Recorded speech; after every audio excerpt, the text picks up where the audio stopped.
Assalamualaikum warahmatullahi wabarakatuh.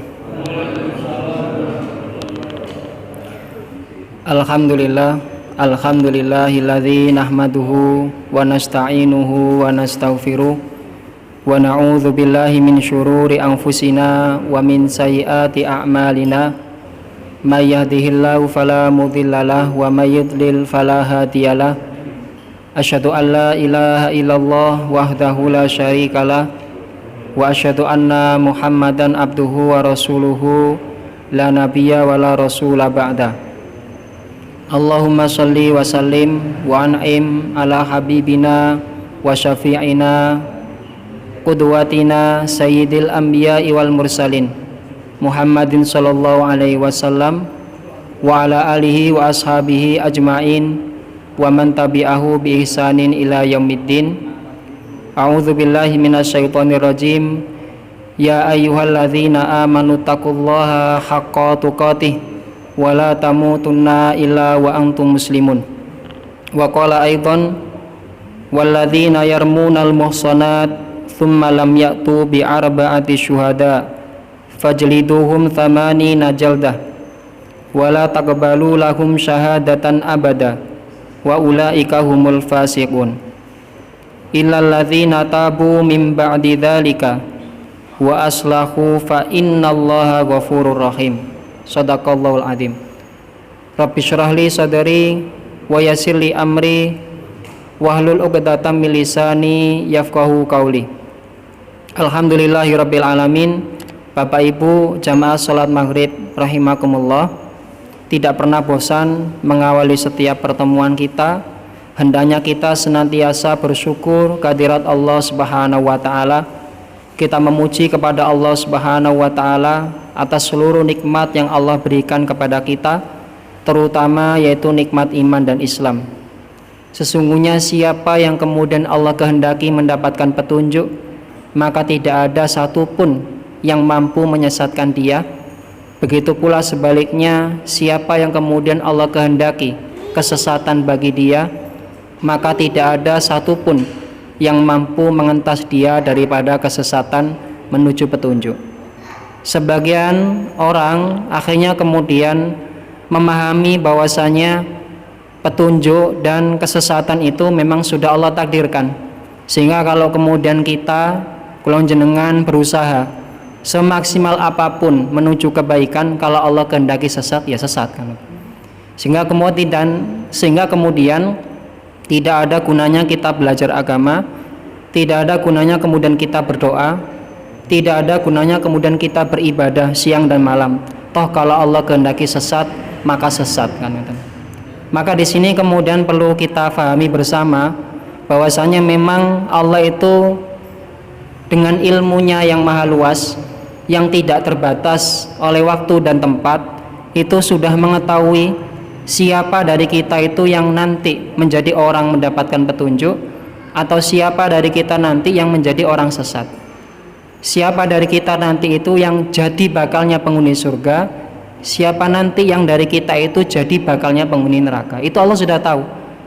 Tetapi kewajiban manusia adalah bukan kemudian berpangku tangan putus asa, kemudian mengatakan bahwasanya toh kalau sudah ditakdirkan sesat, buat apa ibadah, buat apa belajar, buat apa berdoa. Kenapa? Karena apa yang terjadi 1 menit, 2 menit, 30 menit, 1 jam, 1 tahun kemudian kan kita tidak tahu. Kita tidak tahu.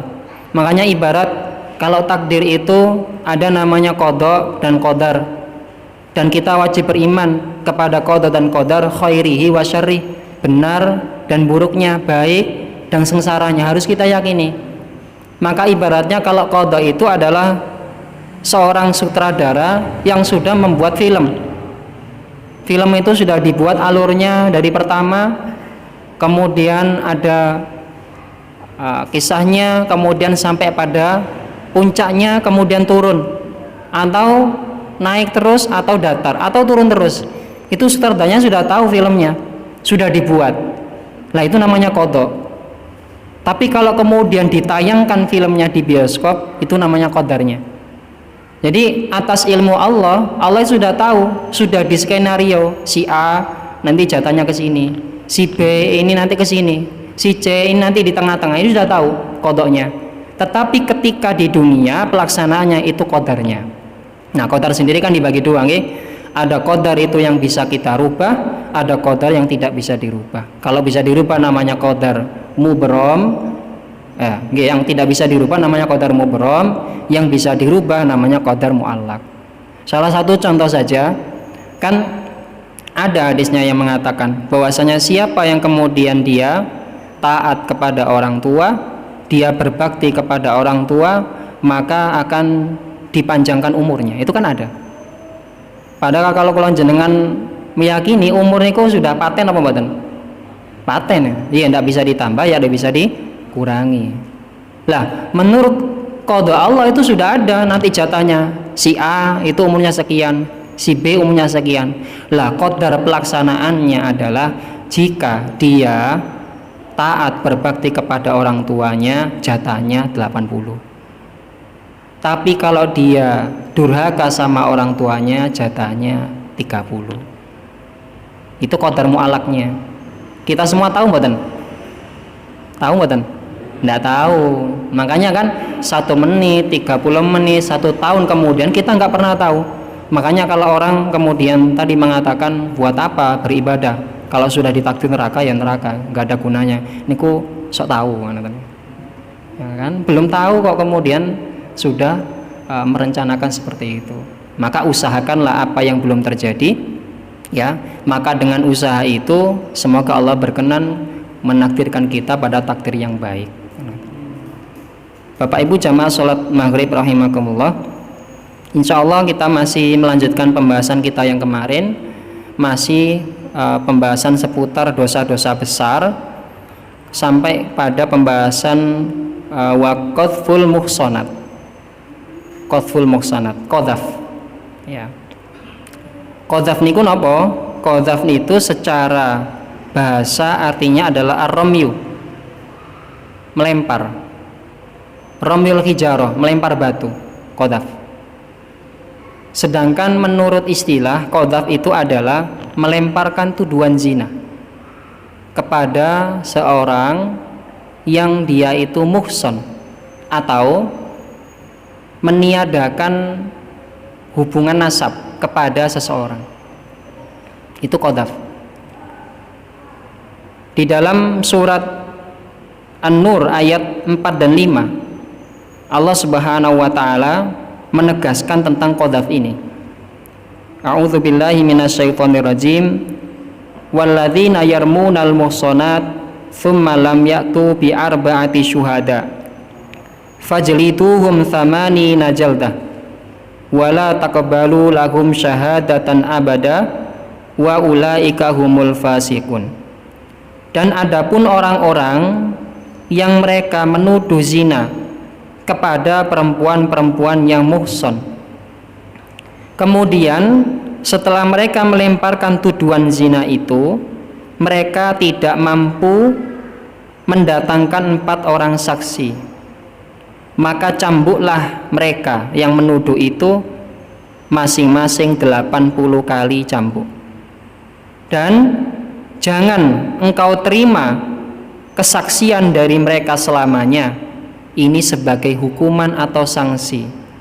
Wa ulaika humul fasikun, dan mereka itulah orang-orang yang fasik.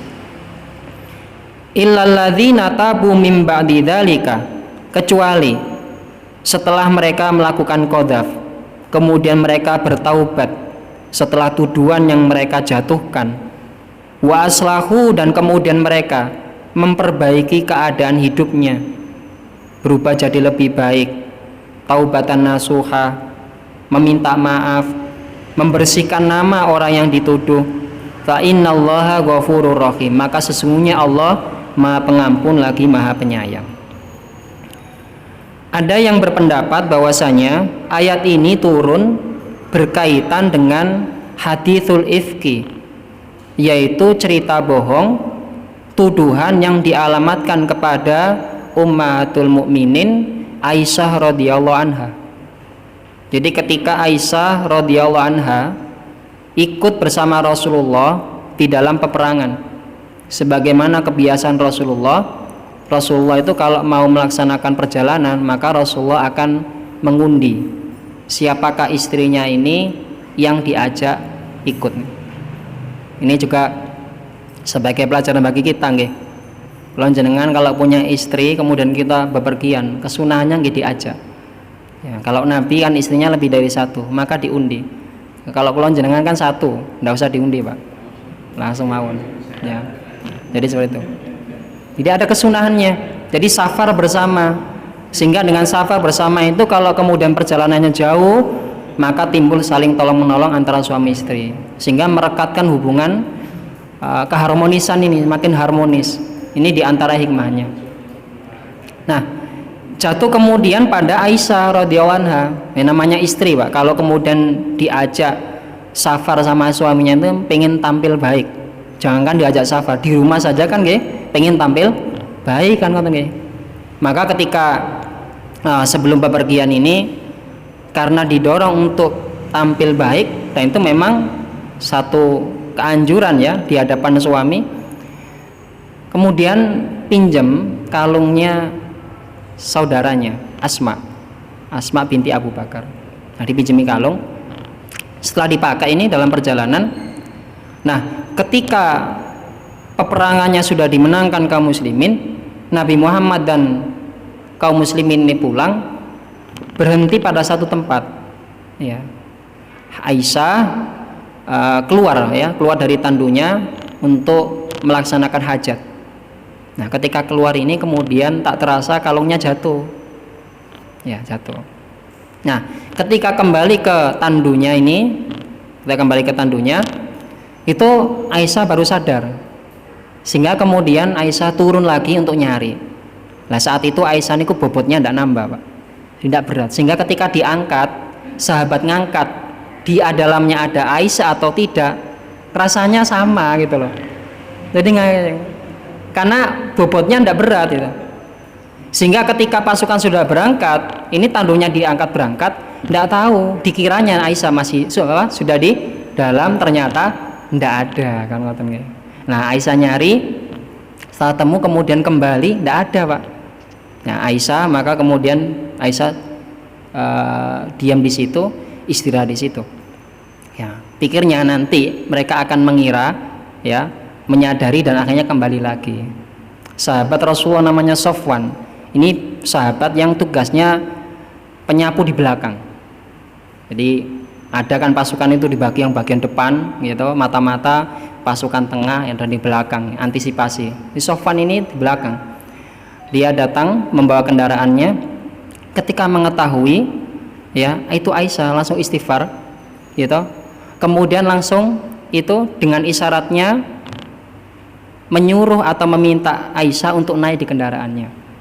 Namanya istri Rasulullah kan harus dimuliakan ya. Nah, setelah naik kemudian dituntun itu Pak. Lah, kaum muslimin sudah tahu kalau kemudian Aisyah ketinggalan. Lah, ketika Aisyah datang di atas kendaraannya Sofwan, rame Pak. Orang-orang munafik, wah ini kesempatan ini menjatuhkan Nabi, kapan lagi kita buat tuduhan. Hanya orang-orang munafik ini dikoordinir oleh Abdullah bin Ubay. Mereka ini menghembuskan kabar kalau Aisyah sudah berlaku keburukan dengan Sofwan. Bagaimana sih kabar Rasulullah? Rasulullah mendiamkan Pak. Loh, nggak ada buktinya, gimana? Jadi didiamkan Aisyah itu sampai ketika tiba di Madinah pun Aisyah di rumah ayahnya, Rasulullah berada di rumahnya. Jadi Rasulullah pun ketika mengunjungi Aisyah sakit saat itu. Rasulullah mengunjungi, bertanya kepada keluarganya bagaimana keadaannya Aisyah. Aisyah kemudian dikatakan kabarnya baik. Rasulullah kemudian pergi lagi. Ayo coba, istri mana yang kemudian tidak nelongso? Tapi Aisyah tidak bisa berbuat apa-apa, karena pun tidak ada bukti. Ya, maka Allah kemudian membersihkan nama baik Aisyah dengan surat An-Nur ayat 4 dan 5. Jadi pembelaannya langsung datang dari langit kan itu ya. Makanya istri-istri Rasulullah itu kan saling berbangga daripada istri yang lain gitu. Contohnya seperti Zainab. Zainab itu berbangga dengan Rasulullah di depan istri yang lain. Beliau mengatakan bahwasanya kamu semua dinikahkan di bumi, tapi kalau saya dinikahkan dari langit. Karena ayatnya turun mengatakan kalau saya dinikahkan dengan Nabi. Yang Aisyah ada ayat yang turun membersihkan nama saya kan. Jadi punya kebanggaan masing-masing. Itu Aisyah. Nah, jadi ada yang mengatakan bahwasanya ayat ini turun berkenaan dengan peristiwa hadithul ifki, kabar dusta yang menyerang keluarga Rasulullah. Dikatakan kalau Aisyah itu berbuat keburukan dengan Sofwan. Tapi walaupun ayat ini turun berkaitan dengan Aisyah, tetapi hukumnya berlaku umum bagi kita seluruh umat Islam. Ya, jadi kalau dalam istilah fikihnya itu al-ibratu bi umumil lafzi la bi khususis sabab. Jadi yang diambil garis besarnya itu adalah keumuman lafadznya. Karena lafadznya nggak menyebutkan ini khusus Aisyah, enggak. Tapi dikatakan dalam bentuk umum, sehingga siapapun yang melaksanakan tuduhan zina, menjatuhkan tuduhan zina kepada seseorang, maka masuk dalam bab ini, namanya qadzaf. Tadi di awal qadzaf itu secara bahasa artinya melempar batu, Pak. Tapi secara istilah diartikan sebagai melemparkan tuduhan zina. Apa hubungannya melempar batu dengan tuduhan zina? Kalau melempar batu, satu, menyakiti, dua, berbekas secara fisik, tiga, ada niat. Maka kalau qadzaf menuduh zina seseorang, satu, pasti tujuannya menyakiti. Nah, namanya nuduh, Pak. Ya, namanya menyakiti. Yang kedua, kalau melempar batu itu lukanya fisik, tetapi kalau melempar tuduhan zina maka menyakiti hati, harga diri seseorang. Mana yang lebih berharga, harga diri atau fisik? Harga diri kan, orang mungkin bisa dijewer-jewer, tapi kalau dia kemudian dikata-katain menjatuhkan harga dirinya, orang bisa marah kan. Jadi seperti itu. Maka dari sini kemudian kita bisa paham di dalam agama Islam itu yang dijaga oleh syariat, ya, diantara adalah di dalam bab kepemilikan harta. Makanya orang nggak boleh nyuri, karena nyuri itu merugikan harta orang lain. Orang nggak boleh korupsi, karena korupsi merugikan orang lain, gitu. Orang kemudian tidak boleh menjatuhkan harga diri seseorang. Contohnya ini qadzaf. Ya, jadi dua ini. Ya. Kalau di surat Mutaffifin kan yang dibahas harta, gitu. Tapi kalau dalam ayat ini harga diri. Jadi begitu. Nah, itu tentang qadzaf. Walladzina yarmunal muhsanat, yaitu dan orang-orang yang melemparkan tuduhan zina kepada muhsanat. Nah, qadzaf ini sanksinya kalau di dalam ayat ini adalah siapa yang menuduh zina kok dia tidak punya 4 saksi, maka wajib bagi dia dicambuk 80 kali. Cambuk 80 kali, Pak. Ya. Ada syarat-syaratnya, ya, tentunya. Di sini kita bahas. Sekarang yang pertama, apa definisi daripada muhson itu? Itu kan disebut muhson. Muhson di sini ada banyak artinya. Yang pertama adalah al-iffah, menjaga diri. Maksudnya adalah qadzaf itu bisa berlaku had atau hukumnya apabila tuduhan itu diarahkan kepada perempuan yang menjaga dirinya dari perbuatan zina. Tidak pernah neko-neko, tidak pernah goncengan, gitu, tidak pernah keluar dengan laki-laki, pokoknya baik. Apalagi kemudian berzina, dia tidak pernah melakukan itu, maka dia dalam kategori muhson. Kok kita nuduh perempuan ini, maka orang yang menuduh kalau tidak punya 4 saksi, maka dia kena resiko dicambuk 80 kali. Ya. Mungkin ada yang tanya, loh, itu kalau yang dituduh perempuan, kalau yang dituduh laki-laki apa masuk kemudian tidak ada hukumnya? Walaupun kemudian ayatnya itu membahas tentang tuduhan kepada perempuan, tetapi juga berlaku bagi laki-laki. Makanya Ibnu Hazm itu mengatakan asalnya kalimatnya itu walladzina yarmuna anfasal muhsanat. Ya, anfusal muhsanat, yaitu orang-orang yang menuduh jiwa-jiwa yang menjaga dirinya. Apa hikmahnya kok disebut perempuan?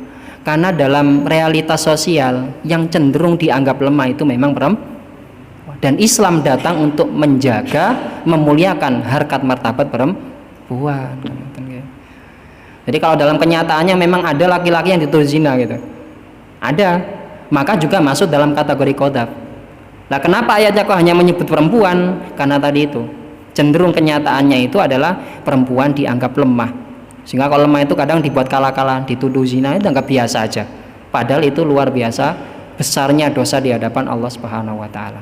Yang kedua, kalau dari segi perasaan, ketika laki-laki dituduh zina dengan perempuan dituduh zina, maka lebih berat bagi pada perempuan.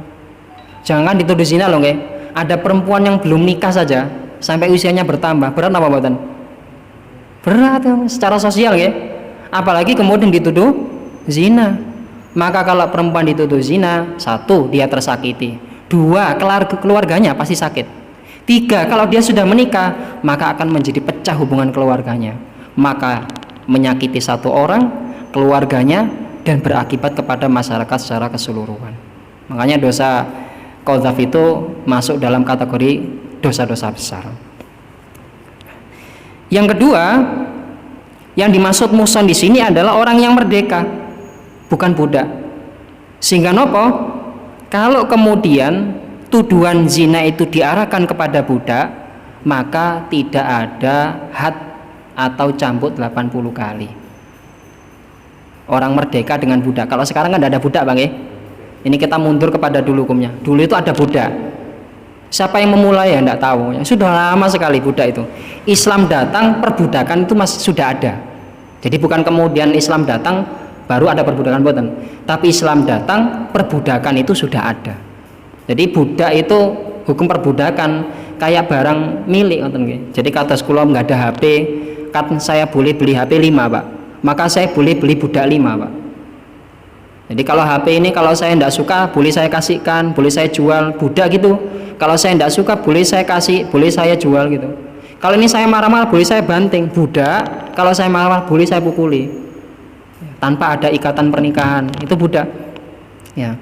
Nah, Islam datang itu tidak kemudian langsung memutus atau menghapus hukum perbudakan sekaligus, mboten.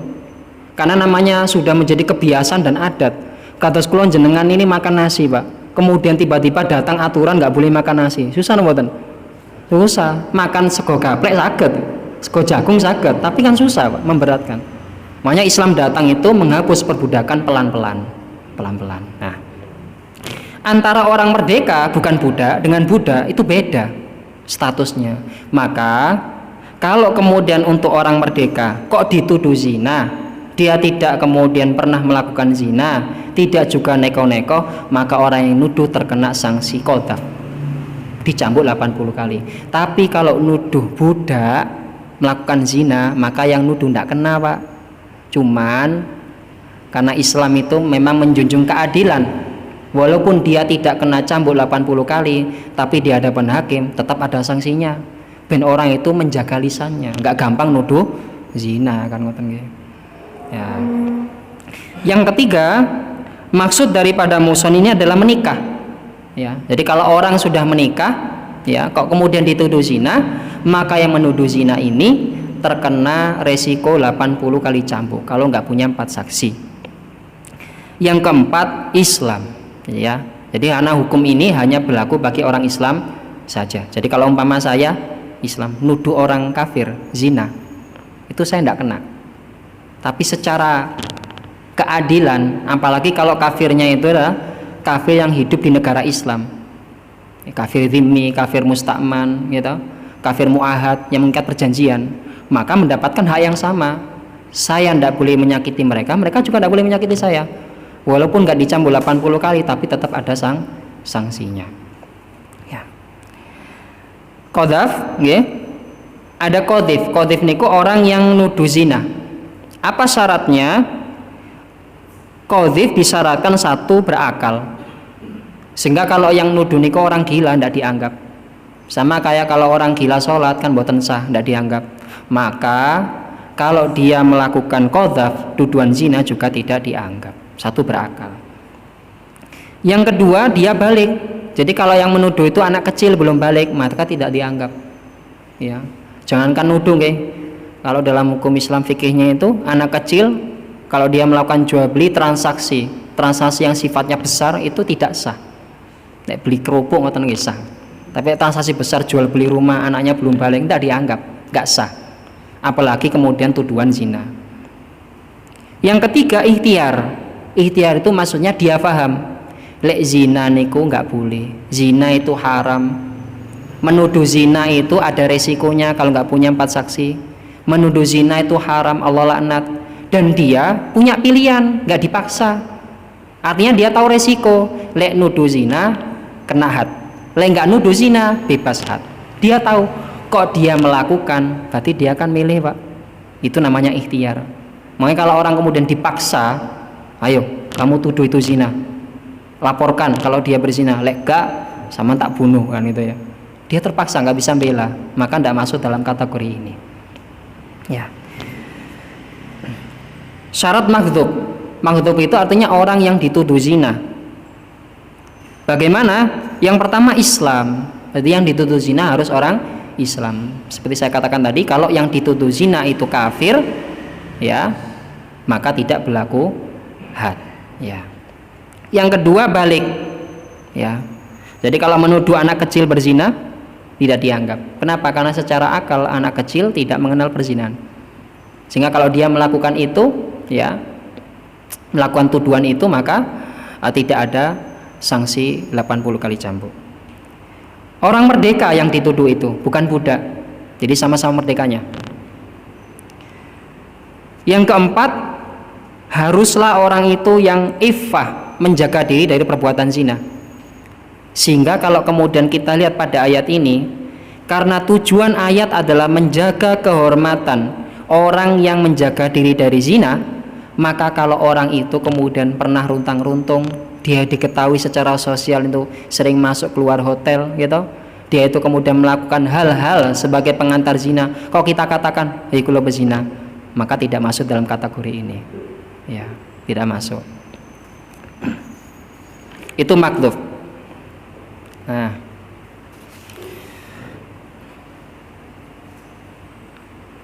sekarang kemudian tentang lafadznya. Bagaimana lafadz yang masuk dalam kategori qadzaf itu? Ada 3 Pak lafadz itu. Ada namanya lafadz itu yang sharih, jelas. Contoh, saya mengatakan kepada si Ahmad, hei pezina. Saya mengatakan kepada Fatimah, hei pezina. Atau saya mengatakan, hei pelacur, dan seterusnya. Orang paham kalau itu tidak dimaknakan lain kecuali artinya zina. Saya dengan sengaja ini, dari kata-katanya jelas bahwasanya itu menggambarkan tuduhan zina. Maka kalau saya tidak punya 4 saksi, ya toh, dan dia juga tidak mengakui, maka saya terkena sanksi 80 kali cambuk. Yang kedua, kata-kata kinayah. Kinayah itu artinya kiasan. Umpama saya mengatakan, hei fajiroh. Fajiroh itu kalau dalam bahasa Arab artinya orang yang curang, ya, curang. Nah, orang yang curang berbuat keburukan itu kan maknanya banyak, Pak. Bisa diartikan dia itu keburukannya zina, bisa diartikan keburukannya itu mungkin dia suka bohong, bisa diartikan keburukannya itu dia tidak pernah sholat. Maknanya banyak. Sehingga kalau saya mengatakan ya fajiroh, ya khobithah, weh orang yang kotor, itu tidak bisa langsung disangka, kamu nuduh di zina, nggak bisa, karena maknanya banyak, ya. Kalau ada kata-kata ngeten pripun?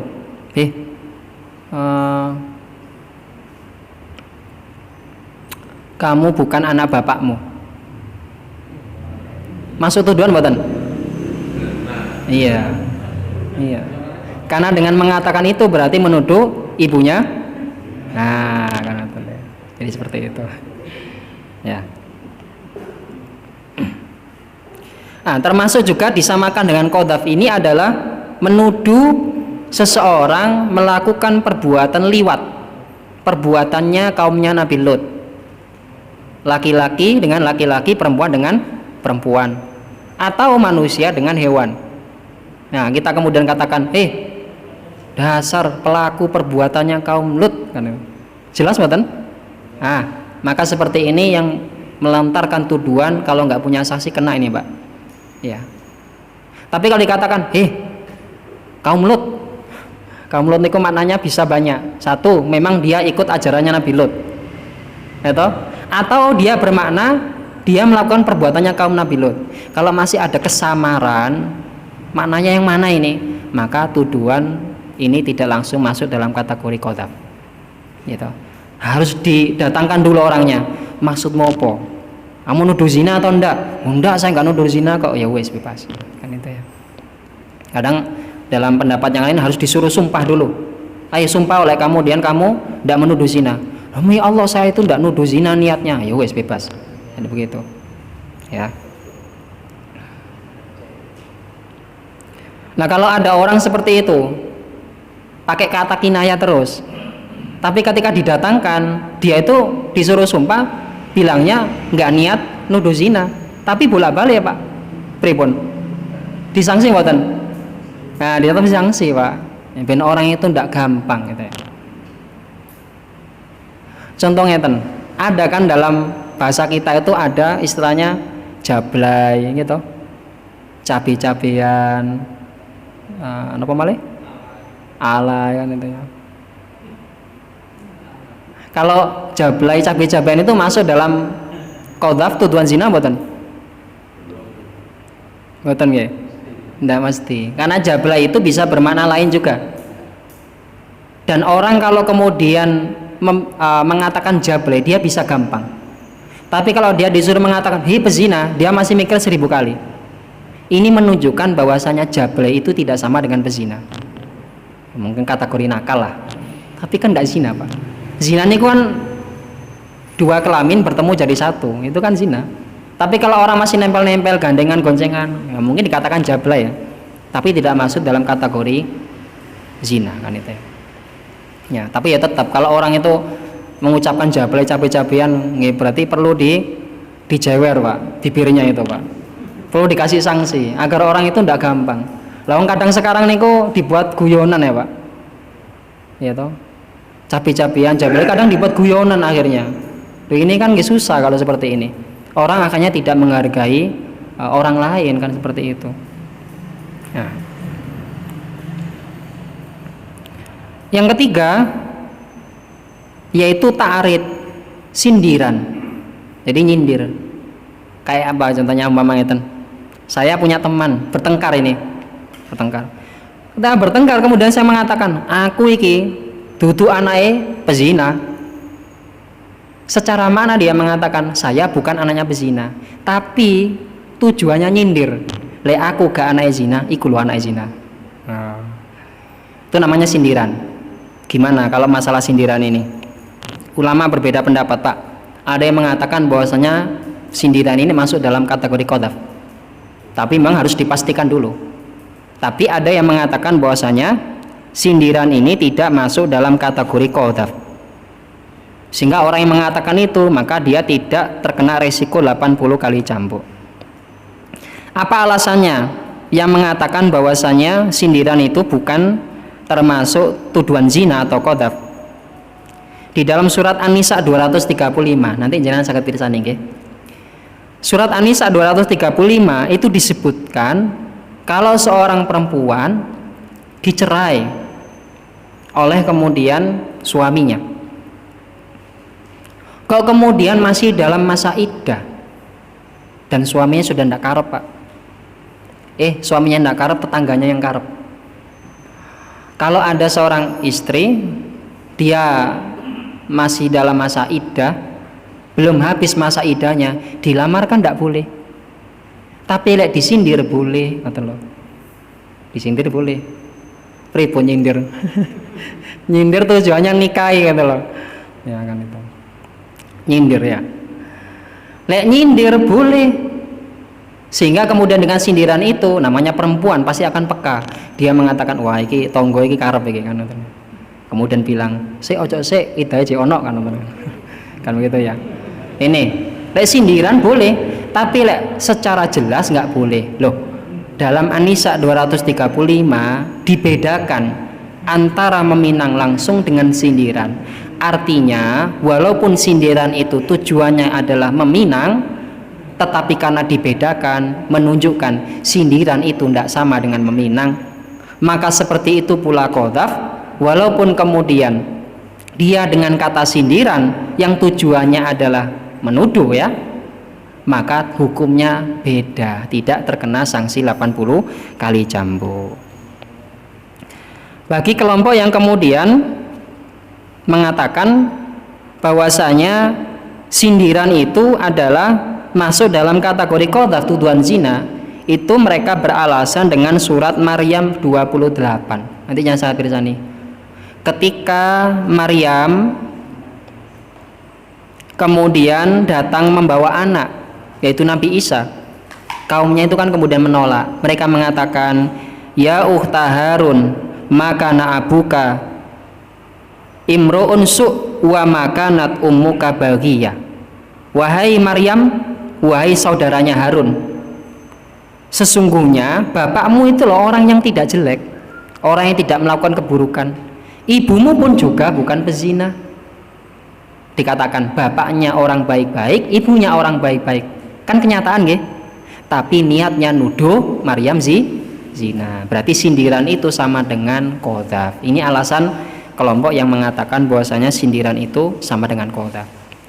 Nah, kalau dalam kategori ini, nah, sependek yang saya pahami, karena tujuan daripada qadzaf itu adalah jangan sampai orang itu gampang nuduh zina, maka satu, harus dihindarkan dari kesamaran. Samar-samar Pak. Jadi kemudian kalau tadi bilang, aku loh dudu anaknya pezina, itu nyindir dia, mengatakan dia itu anaknya pezina, artinya orang tuanya zina, itu masih punya banyak arti. Atau apakah nuduh betulan, atau memang saya hanya mengatakan kenyataan. Lek samar-samar, maka tidak bisa dijatuhkan qadzaf. Kenapa? Karena kalau qadzaf niku sanksinya berat, dicambuk 80 kali Pak. Cambuk 1 kali saja sudah mulet-mulet itu. 80 kali pripun malah. Makanya harus hati-hati ini dalam menjatuhkan apakah ini qadzaf atau tidak. Nah, kemudian di sini ada pembahasan.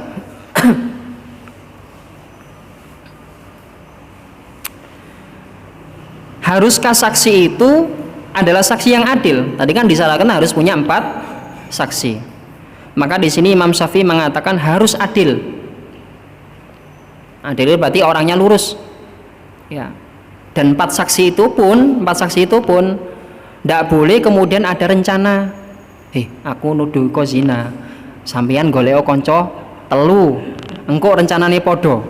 Jadi saman ngomong iku zina nang hotel Ayola gitu ya. Hari Ahad jam 7 kamar iki nomor iki.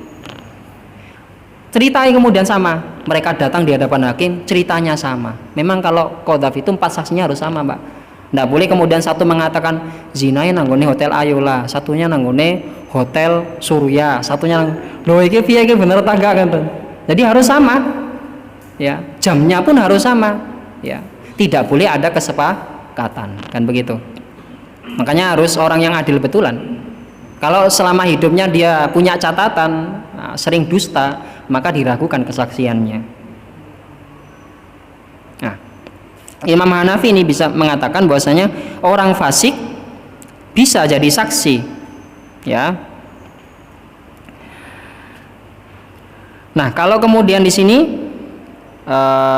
Imam Syafi'i mengatakan ini, jika ada Ahmad Ahmad yang nuduh zina, dia membawa 4 orang saksi, saksinya fasik semuanya, maka menurut Imam Syafi'i justru saksinya itulah yang dihukum had. Kenapa? Karena ketika dia fasik, dia mengatakan itu sama dengan dia sendiri nuduh zina, ya, jadi makanya kena. Ya, itu. Kapan kemudian orang yang nuduh zina itu terbebas daripada sanksi 80 kali cambuk? 1, apabila dia bisa mendatangkan 4 orang saksi. 2, apabila kemudian si makdzuf, orang yang dituduh itu memaafkan.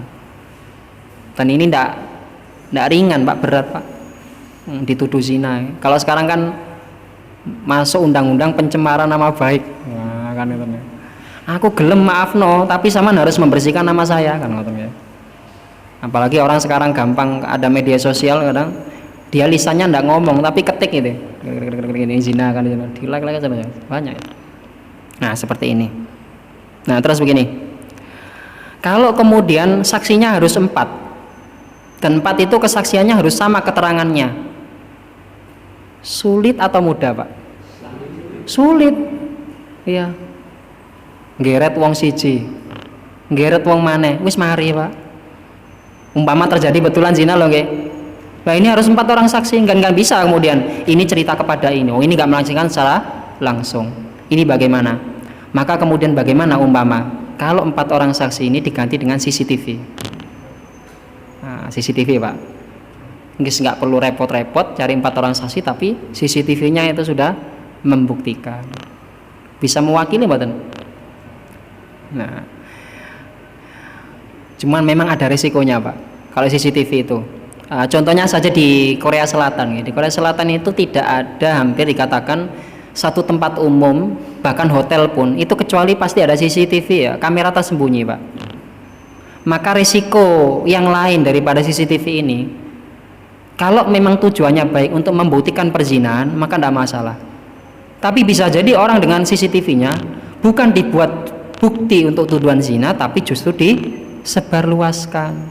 Maka tujuan daripada saksi ini tidak tercapai. Orang yang zina tidak dikenai sanksi. Kalau memang dia zina, justru kemudian aib itu menjadi tersebar.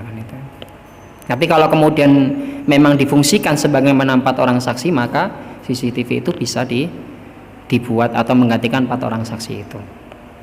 Hikmahnya apa sih kok kemudian harus 4 orang saksi? Karena begini, pada dasarnya seseorang itu kalau tahu saudaranya, tahu tetangganya melakukan zina, kenapa kok Islam itu menetapkan 4 orang saksi? Karena memang Islam itu sangat berhati-hati terhadap hak seseorang. Kenapa? Kalau sudah 4 orang saksi dan betulan zina, resikonya berat, Pak. Lek belum nikah dicambuk 100 kali, diasingkan selama setahun, kalau mungkin bentuknya sekarang di penjara, diputus hubungannya dari sosial. Kalau dia sudah menikah, maka dia dirajam sampai mati. Makanya Islam itu sangat menjaga. Kenapa harus 4 orang saksi? Kayaknya dipersulit itu. Memang sangat menjaga. Yang kedua, hak kita, kewajiban kita sebenarnya kalau mengetahui orang lain melakukan zina, maka kewajiban kita adalah satu, sebenarnya menutupi aibnya, kita nasihati. Sehingga kemudian harapannya dia tidak melakukan zina lagi kan, walaupun itu zina loh ya, bisa kok saya datangkan 4 saksi, tapi tadi itu ada istilahnya hak antara sama muslim, ditutupi aibnya dan kemudian diarahkan agar tidak melakukan zina lagi.